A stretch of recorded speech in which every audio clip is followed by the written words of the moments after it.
Hello everyone, this is Lata Akula. In this video, we are going to start the anatomy of the plants. That the first one is the anatomy of the root. Here, in this anatomy, we are going to study about transverse section of the plants. It is easier to study the transverse section. With this, we are able to learn different types of the tissues present inside the plants. In the anatomy of the root, there are two plants, right? Dicot plants and monocot plants, right?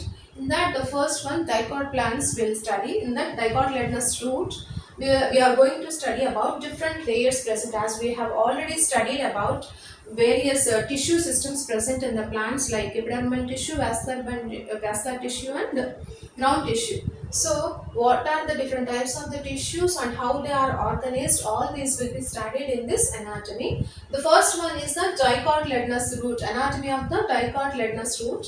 In that there are several layers are present.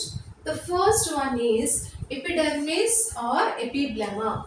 As we have studied, the epidermis of the roots was also called as epiblemma. Epiblemma or epidermis, both are same only. So this is the outermost layer.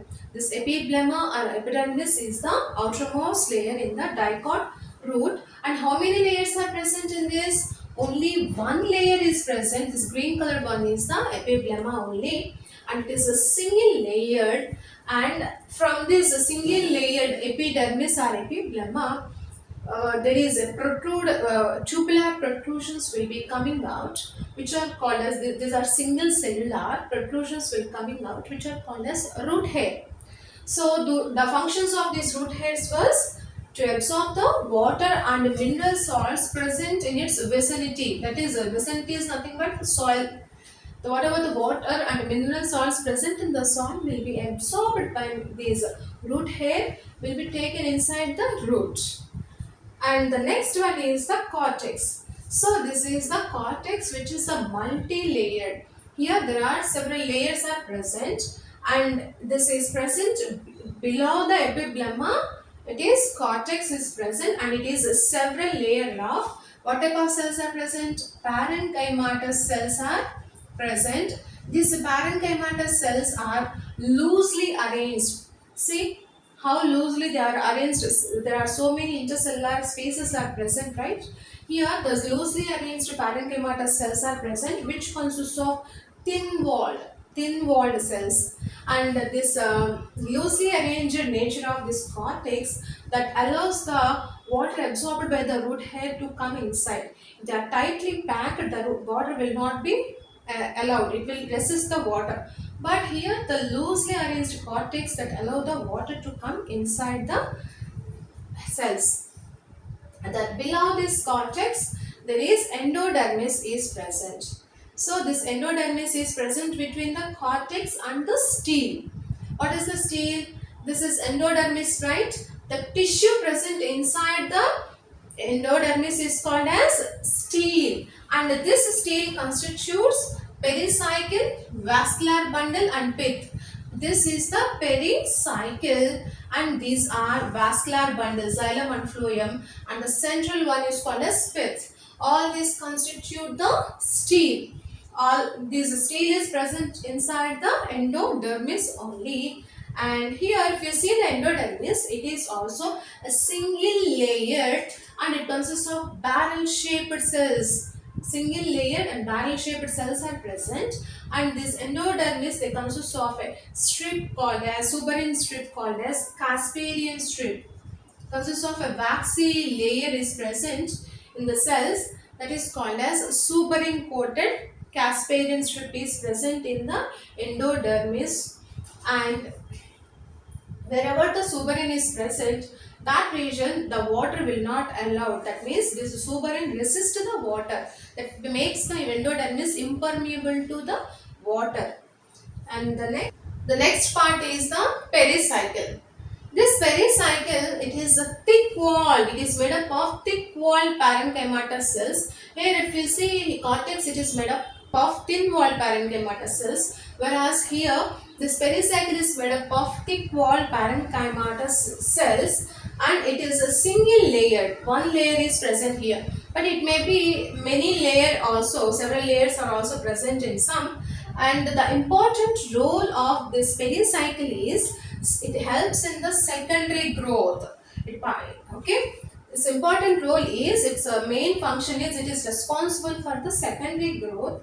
Here, the cambium is absent between the xylem and phloem, but this cambium develops later at the time of secondary growth in the form of a ring-like structure, which is called as cambial ring.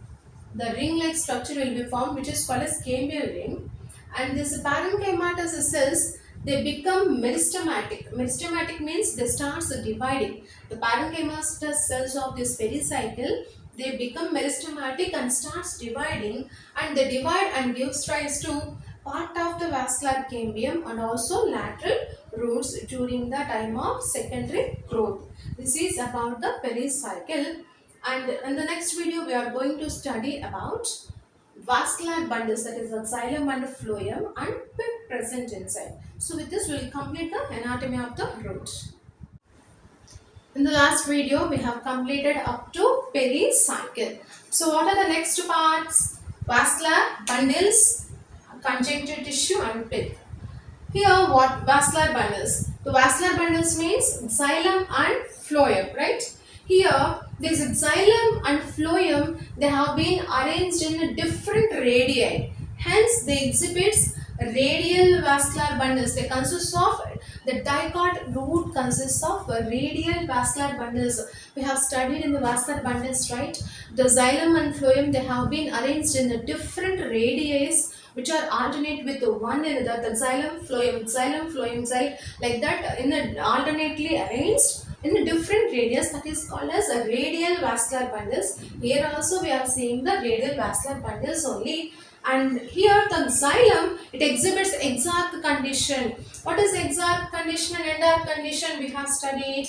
Here what the metaxylem is present at the center and the protoxylem is present at the peripheral region. That condition is called as exarch condition. Once again, the metaxylem is present at the center, towards the center, and the protoxylem is present at the periphery. That means the development starts from the periphery to center. That type of xylem is called as exarch condition. The xylem condition is called as exarch condition. Here generally these xylem bundles and phloem patches, they may be 2 to 6 patches will be present, but usually they may be 2 to 4 is the main one, so, and sometimes there may be 6 also present. If there are 4 xylem bundles that are present, that condition is called as tetrarch. If 3 xylem bundles are present, that is called as triarch. If 2 xylem bundles are phloem patches were present, then it is called as diarch condition. And here in this dicot root, which condition we are saying? 4 xylem patches, xylem and phloem patches are present. Hence it exhibits tetrarch condition only. So what type of condition is seen here? Tetrarch in this dicot root. And conjunctive tissue. Here the conjunctive tissue is nothing but between the xylem and phloem there is a patches of parenchymatous tissue will be present. That is called as conjunctive tissue. That is nothing but here between the xylem and phloem there is a parenchymatous tissue is present. That is called as conjunctive tissue only. And the next and last one is the pith. This the central part is called as pith. And here this pith is also made up of parenchymatous cells only, and these parenchymatous cells, they have intercellular spaces. Intercellular spaces are present inside them, and the pith was not well developed in the dicot root. It is not properly developed in this dicot root. The pith was very small.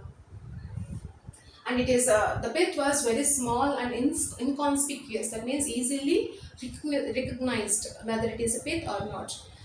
And this is about the anatomy of the root. With this we have completed the anatomy of the dicot root. In the next video we are going to study about the monocot root. If you like my video, please like, share and subscribe to my channel Lata Akula Biology Tutorial. Please keep watching.